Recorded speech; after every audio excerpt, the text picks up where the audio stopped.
I am feeling a little bit more pressure to make the most out of this quarantine.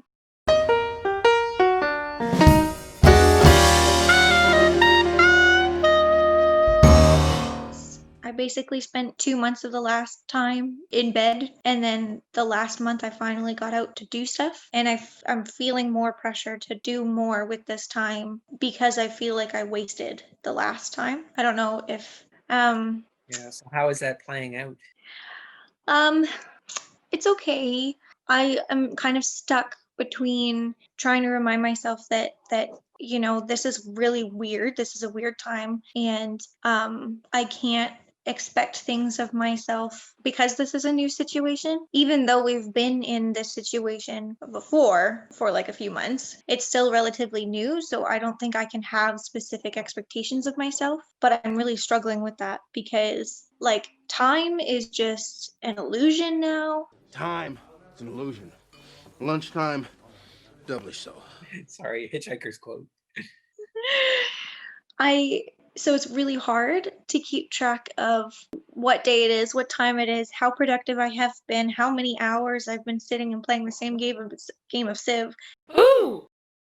Like, and so I'm really trying to break up my day and create a routine for myself where I let myself in the morning, I sit down with my breakfast and my coffee and I do a little bit of my puzzle and then I go downstairs and I play a game for a little while or whatever kind of I want to do, especially since in that time like Nala's still pretty quiet. She's still pretty sleepy. And then I get myself like up and doing something at least. And even if that's all I do in a day, at least I feel like I've gotten up and done something. And I'm trying to focus on that being enough. Like some days I definitely have more energy to do more things, but I'm trying not to get down on myself if I can't do more than that in a Yeah. day. And it's hard. Because every day I tick off another day on the calendar and I'm like, you're wasting your time, you're wasting this time, you're wasting this time. But I'm like, how am I supposed to make the most of this time? You know? Have, have you thought about setting some goals of things that you might like to accomplish through time? Yeah. Or have you done I that? found that, I found that some of the problem with goals for me is I get really upset at myself if I don't reach them. And then it almost becomes counterproductive because like I'll set these goals and if I don't do it by the time I've kind of set myself or given myself the time to do it, it's really hard not to fall into like what are you doing? You're wasting your time, like you're lazy. It's very hard not to get into those negative thoughts then if I can't reach those goals. So I'm trying to make very like loose goals Yeah. where I'm like, if you don't reach these, it's okay. But I would like to be able to get these things done. So it sounds like the specific smaller goals are difficult for you because they cause that anxiety in you, right? Either because you don't get Mhm. them done or because you feel anxious about getting them done. What about if you set more general long-term goals? So like for me in this time, like with schools getting canceled and stuff, I'm going to end up with a lot of extra time too, right? And I kind of saw this coming.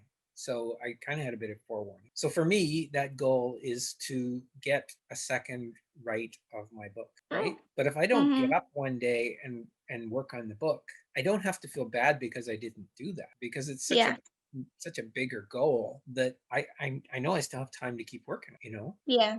But it's something I know that, you know what, if I feel like I'm not being very productive and I have some time, I have that to go to. Yeah, it's so difficult. It's very hard to explain, but it's like the anxiety of not getting something done is almost paralyzing. And then it stops you from doing anything to reach that goal. There's so much anxiety about getting it done that I don't do anything. A thought I had the other day. I don't know that we did a real good job of letting you guys know that you can fail, that it's okay Mm, to fail, right?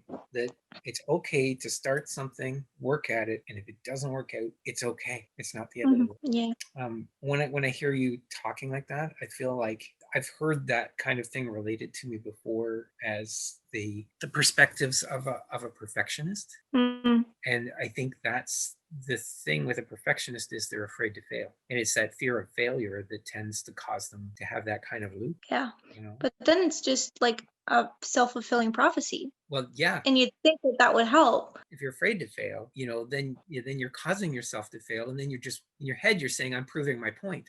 I knew I was going to fail. I did, right? And I think the other part of that is it's easier to say I failed because I didn't do it instead of I did it and I failed. Yeah.